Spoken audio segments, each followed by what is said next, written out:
கடந்த காலம், நிகழ்காலம், எதிர்காலம். இந்த வெஸ்டர்ன் சிவிலைசேஷன் என்னென்னலாம் கற்றுக் கொடுத்தோ ஆத்தானாயும் அரைகுறையான மூடத்தனமான கருத்துக்கள் மட்டுமல்லாது அதை அடிப்படையா வச்சு நீங்க திங்க் பண்ணீங்கன்னா எக்காலத்தும் டிப்ரெஷன்லயும் லைஃப்லெஸ்ஸா இகம் நரகமாக வாழ்ந்து முடிவீர்கள். அதாவது அகம் சரியான தெளிவில்லாத மயக்கத்தில் வாழ்ந்தால் வாழ்க்கை நரகம். தெளிந்த புரிதலோடு ஞானத்தோடு அகம் இருக்குமானால் வாழ்க்கை சொர்க்கமாயிடும். ஒரு பக்கம் இந்த போலித்தனமான புரியாத்தனமான சனாதன இந்து சிவிலைசேஷனுக்கு செய்யப்பட்ட மூளைச்சலவை, நம்ம மக்களுக்கு செய்யப்பட்ட மூளைச்சலவை. இரண்டாவது, இந்த கன்சியூமரிஸ்டிக் சொசைட்டி மேல நம்ம மக்களுக்கே வந்த அளப்பரிய மோகம். இதனால நம்முடைய மிகப்பெரிய ஞானம் வாழ்க்கை முறையாக இல்லாமல் போனது. நல்லா புரிஞ்சுங்க. ஒரு 200 வருஷத்துக்கு முன்னாடிங்க வரைக்கும் உலகத்துல பெஸ்ட் விஷயங்கள் அத்தனை லிஸ்ட் எடுங்க. Best cloth, best jewellery, tallest building, largest poetry, largest quantity of இந்த ரேர் மினரல்ஸை எடுத்து ப்ராசஸ் பண்ணி எக்ஸ்போர்ட் பண்றது, largest and best pearls harvest பண்ணி எக்ஸ்போர்ட் பண்றது, கோல்டு, அத்துணையும் இந்த அத்தான லிஸ்டும் போடுங்க.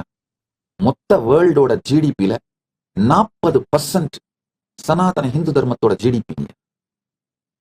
சனாதன இந்து தர்மத்தை நேஷனல் ரிலீஜியனாக கொண்ட, அபிஷியல் ரிலீஜியனாக கொண்ட நாடுகளோட ஜிடிபி தான்.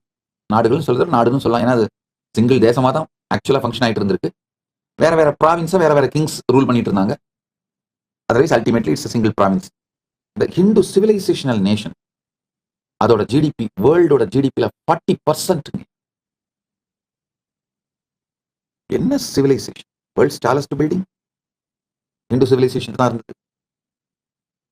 World's best architecture Hindu civilisation தான் இருந்தது. லார்ஜஸ்ட் யூனிவர்சிட்டி இந்து சிவிலைசேஷன் தான் இருந்தது. ஆக்ஸ்போர்டும் இந்த யூனிவர்சிட்டிஸ்லாம், ஸ்டான்ஃபோர்ட், ஆக்ஸ்போர்ட், இந்த யூனிவர்சிட்டிஸ் திறக்கிறதுக்கு மச் பிஃபோருங்க. அதுக்கெல்லாம் ரொம்ப முன்னாடி பல ஆயிரக்கணக்கான ஸ்டூடெண்ட்ஸ் படிச்சுட்டு இருந்த மிகப்பெரிய யூனிவர்சிட்டிஸ் ஃபங்க்ஷன் ஆகிட்டு இருந்த நாடுங்க. என்ன, நம்ம ரொம்ப எலைட் சிவிலைசேஷனா போனதுனால நம்ம போர் மெத்தட்ல எல்லாம் கூட ரொம்ப ஒரு தார்மிக்கா நம்ம வாழ்ந்துட்டு இருந்தோம். ஆக்சுவலா இந்த வார் மெத்தட்ல இருக்கிற தர்மாவை வச்சுதான் நான் சொல்றேன், இது ஒரே நாடு, வேற வேற ப்ராவின்ஸ்ல வேற வேற பீப்புள் ரூல் பண்ணாங்கன்னு. காரணம் என்னன்னா, ஈவன் போர்ல கூட same law was followed through out this whole Bharat.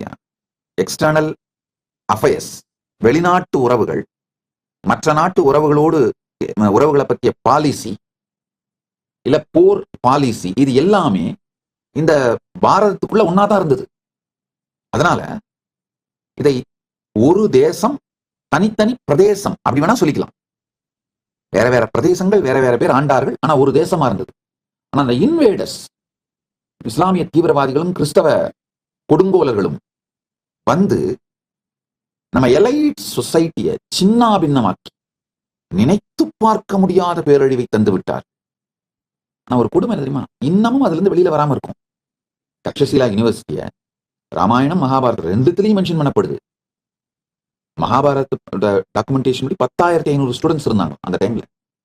இதே மாதிரி டெல்ஹரா யூனிவர்சிட்டியை Chinese travels, Hiuen Tsang, I Tsing, இவங்கெல்லாம் அவங்களுடைய டிராவல் அக்கௌண்ட்ல மென்ஷன் பண்றாங்க. நலந்தா யூனிவர்சிட்டியை டாக்குமெண்ட் பண்றாங்க. சாரதா பீட் டெம்பிள் யூனிவர்சிட்டியை டாக்குமெண்ட் பண்றாங்க. ஆதிசங்கராச்சாரியாரே இந்த சாரதா பீட் டெம்பிள் யூனிவர்சிட்டியில தான் 6th சென்ச்சுரியில படிச்சிருக்காரு. enough literary records. The Sharada Peeth temple university at least 2500 இயர்ஸுக்கு இருக்கு. நல்லா புரிஞ்சுக்கோங்க. சாரதா பீட் டெம்பிள் யூனிவர்சிட்டி காஷ்மீர், காஷி, காஞ்சி இந்த மூணுத்திலேயே இருந்திருக்கு. மிதிலா யூனிவர்சிட்டி, மிதிலா நேபாளில் இருக்கிற மிதிலா யூனிவர்சிட்டி இருந்திருக்கு. ஏனியா சொல்ல வருகின்ற இந்த சத்தியங்களை புரிந்து கொள்ளும். நீங்க நினைச்சிட்டு இருக்கிற உங்க வாழ்க்கையில கடந்த காலம், நீங்க உங்க வாழ்க்கையில நினைச்சிட்டு இருக்கிற எதிர்காலம், உங்க எதிர்காலம் வேற ஒண்ணும் இல்லைங்க. உங்களுடைய விருப்பத்தையும் மீறி உங்க மனம் உங்களை கடத்திட்டு போய் வச்சிருக்கிற இடம் தான் எதிர்காலம். எதிர்காலங்கிற சிறையில இருந்து உங்களை விடுவிக்கவே விடுவிக்காது. நீங்க எப்ப எந்த வாழ்க்கையில இது வந்துருச்சுன்னா வாழ்க்கையிலேயே செட்டில் ஆயிடுவேன், பெரிய நிம்மதி ஆனந்தமா இருப்பேன்னு நினைப்பீங்க. அது வந்த உடனே 24 மணி நேரத்துக்குள்ள உங்க மனசு என்ன பண்ணும்? உங்களை திரும்ப கடத்திட்டு போய் அடுத்த எதிர்காலத்துல வச்சிரும். 24 மணி நேரம் நான் சொல்றதெல்லாம் ஜாஸ்தி. 10 நிமிஷம் தூக்கிட்டு போயிடும். இதுக்கு காரணம் உங்களுடைய அறியாமை மட்டும் நினைக்காதீங்கயா. உங்களுக்கு அறிவிக்காமை. உங்க எஜுகேஷன் சிஸ்டத்தை கேள்வி கேளுங்கயா. அதாவது கொஸ்டின் பண்ணாம நீங்க ஏத்துக்கிட்ட அசம்ஷன்ஸ், உங்க மேல திணிக்கப்பட்ட அசம்ஷன்ஸ் உங்களை சிதைத்து சின்னாபின்னமாக்கி விட்டது. அந்த அசம்ஷன்ஸ் தான் உங்க வாழ்க்கையில நீங்க படுற எல்லா பிரச்சனைகளுக்கும் காரணம்.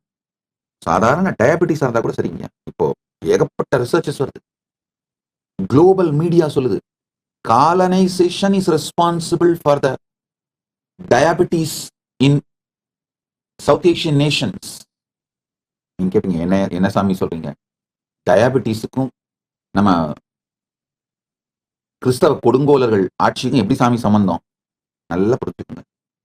பல குளோபல் மீடியா சேனல்ஸ் சொல்றாங்க, நம்முடைய DNA especially India, Pakistan, Bangladesh, Sri Lanka, அந்த காலனைஸ் பண்ணி வச்சிருந்த கிறிஸ்தவ கொடுங்கோலர்கள் காலனைஸ் பண்ணி வச்சிருந்த அந்த நாடுகள்ல 25 ஃபெமைன், தொடர்ந்து 25 பெரும்பஞ்சங்களை ஆர்டிபிஷியலா உருவாக்குனாங்க. அப்ப என்ன ஆச்சுன்னா, நம்முடைய டிஎன்ஏ ஜீன்ஸ்லாம் ஸ்டார்வேஷனுக்கு அடாப்ட் ஆயிடுச்சு. ஒண்ணு, பல கோடி பேர் செத்தாங்க. இருக்கவங்கலாம் அவங்களுடைய டிஎன்ஏ ஸ்டார்வேஷனுக்கு அடாப்ட் ஆயிடுச்சு. ரெண்டு கேளுங்க, பிரிட்டிஷ் அதாவது கிறிஸ்தவ கொடுங்கோலர்கள் உருவாக்கின ஆர்டிபிஷியல் ஃபெமைன் பாரதத்துல கிறிஸ்தவ கொடுங்கோலர்கள், நீங்க நல்லா புரிஞ்சுக்கணும், கிறிஸ்தவ கொடுங்கோலர்கள் ஆப்பிரிக்கர்களை மட்டும்தான் அடிமைகளா மாத்தி வித்தார்கள்னு தயவு செஞ்சு நினைச்சிட்டு இருக்காதீங்க. லட்சக்கணக்கான இந்தியர்கள் அடிமைகளாக மாற்றப்பட்டு கரீபிய நாடுகளுக்கும் மலேசியா மற்ற பல நாடுகளுக்கும் அடிமைகளாக கொண்டு செல்லப்பட்டார்கள். அந்தந்த நாடுகளோட வரலாற்றை பாருங்க. பிஜி, மொரீஷியஸ், கரிபிய நாடுகள், அவங்க நாட்டோட வரலாறுகள்லாம் பாருங்க. இந்த ஆர்டிபிஷியல் ஃபெமைன், அதாவது செயற்கையாக உருவாக்கப்படுகின்ற பஞ்சத்தினால அவங்க என்னென்ன அச்சீவ் பண்ணாங்கன்னு பாருங்க. இந்த கிறிஸ்தவ கொடுங்கோலர்கள் ஒண்ணு, பெரும் மக்களை அழித்தார்கள், சாகடிச்சிட்டாங்க. அழிச்சிட்டாங்க. மிச்சம் இருக்கவங்களுக்கும் லைஃப்ல கான்பிடன்ஸ் இல்லாம அவங்க முதுகெலும்பு உடைச்சிட்டாங்க, சைக்கலாஜிக்கலா அவங்களை உடைச்சிட்டாங்க. சோ அவன் சோறு கிடைச்சா போதும், எதுவுமே எதிர்த்து போராடத்துக்கு அவனுக்கு மனதிலேயோ உடம்புலயோ சக்தி இல்லாம சின்னாவினமாக்கிட்டாங்க. இன்னொரு முக்கியமான விஷயம், சாப்பாட்டுக்கு வழி இல்லாம அவனை மாத்தின உடனே அவன் அடிமையாக இருப்பதற்கு தயாராயிட்டான். அவனை அடிமைகளாக மாற்றி பல நாடுகளுக்கும் வெறும் உணவுக்கு, வெறும் சாப்பாட்டுக்கு மட்டும் உத்தரவாதம் கொடுத்து தூக்கிட்டு போனாங்க, அடிமை வேலைக்காரர்களாக. இந்த மாதிரி பல கொடுமைகள்ல என்ன நடந்ததுனாங்க, அதாவது 89 ஆண்டு கிறிஸ்தவ கொடுங்கோலர்கள் நேரடியா ஆட்சி செஞ்சப்போ 25 மிகப்பெரிய செயற்கையான பஞ்சங்களை உருவாக்குனாங்க. அந்த செயற்கையான பஞ்சங்கள்ல 60 மில்லியன் அப்படின்னா 6 கோடி பேர் செத்து போயிட்டாங்க. இது இயற்கை பேரழிவு கிடையாது, செயற்கையாக பிளான் பண்ணி கிறிஸ்தவ கொடுங்கோலர்கள் உருவாக்கின பஞ்சத்தினால, செயற்கை பஞ்சத்தால நடந்தது. ரெண்டாவது, இந்த பஞ்சம் மொத்த சவுத் ஏசியாவோட பயாலஜியே மாத்திருச்சுங்க. எப்படின்னு ஒண்ணுன்னா சொல்றேன், புரிஞ்சுக்கோங்க. 1943 பெங்கால் ஃபெமைன்ல மட்டும் 3 மில்லியன் 30 லட்சம் பேர் செத்தாங்க.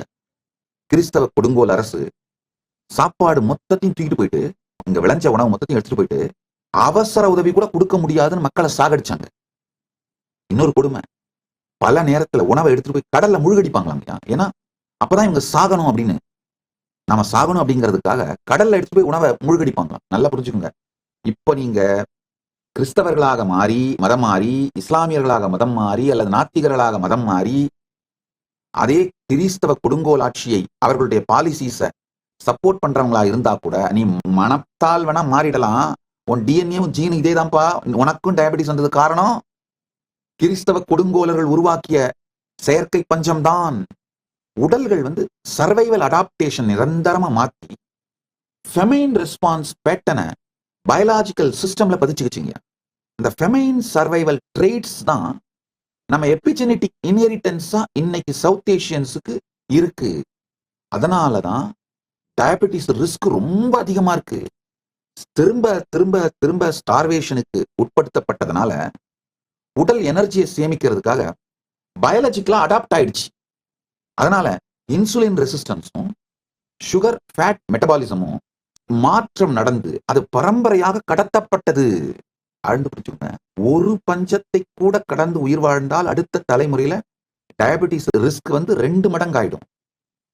பேர குழந்தைங்கள ஹை பிளட் சுகர் ரிஸ்க் அதிகமாயிடும் அப்படின்னு பல ஆய்வுகள் சொல்லுது உலகம் முழுக்க. இப்ப நான் சொல்றது எல்லாமே தெள்ள தெளிவான ஆராய்ச்சிகளின் மூலம் நிரூபிக்கப்பட்ட புள்ளி விவரங்கள். கொஞ்சம் இன்டர்நெட்ல ரிசர்ச் பண்ணுங்க, ஏஐல ரிசர்ச் பண்ணுங்க. நான் சொன்னது ரிசர்ச் பண்ணி பார்த்தீங்கன்னா உங்களுக்கே புரியும். ப்ரிசைஸ் டீட்டெயிலோட இந்த இன்ஃபர்மேஷன்ஸ்லாம் அவைலபிளா இருக்கு. உங்கள் எல்லா பிரச்சனைகளுக்கும் தீர்வுகளை பெற பகவான் நித்யானந்தரை கேளுங்கள். Ask Nithyananda AI.